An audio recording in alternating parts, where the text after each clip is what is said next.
Galma ada Kenya, Egasen na Kenya.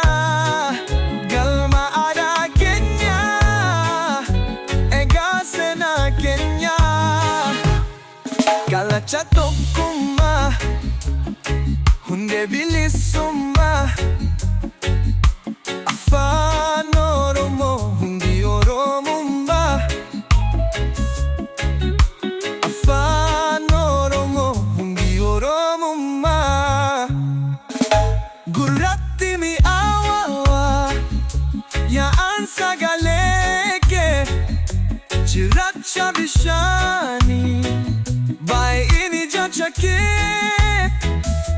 Gurratti mi'aawaa yaa'an sagalee kee. Cirracha bishaanii baay'inni jecha kee. Kan rafee dammaqsa wedduuf walaloon kee. Lakkaawamee hin dhumu hibboof makmaqsi kee. Kan rafee dammaqsa wedduuf walaloon kee.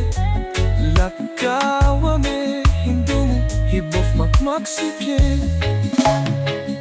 Galma aadaa keenyaa, Egasen na Kenya.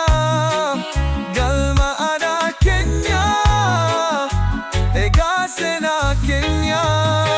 Kalacha tokkummaa, hunde bilisummaa. Afaan Oromoo hundi Oromummaa. Afaan Oromoo hundi Oromummaa. Meenuyi marti itti haa yaadnu, ilmaan haa barsiifnu, ittiin haa guddifnu, wal haa yaadachiifnu. Jechoota adda addaa ittiin haa barannu, saayinsaa fi herreegaa. Galma aadaa keenyaa, Egasen na Kenya. Galma aadaa keenyaa, Egasen na Kenya. Kalacha tokkummaa, hunde bilisummaa. Afaan Oromoo hundi Oromummaa. Afaan Oromoo hundi Oromummaa.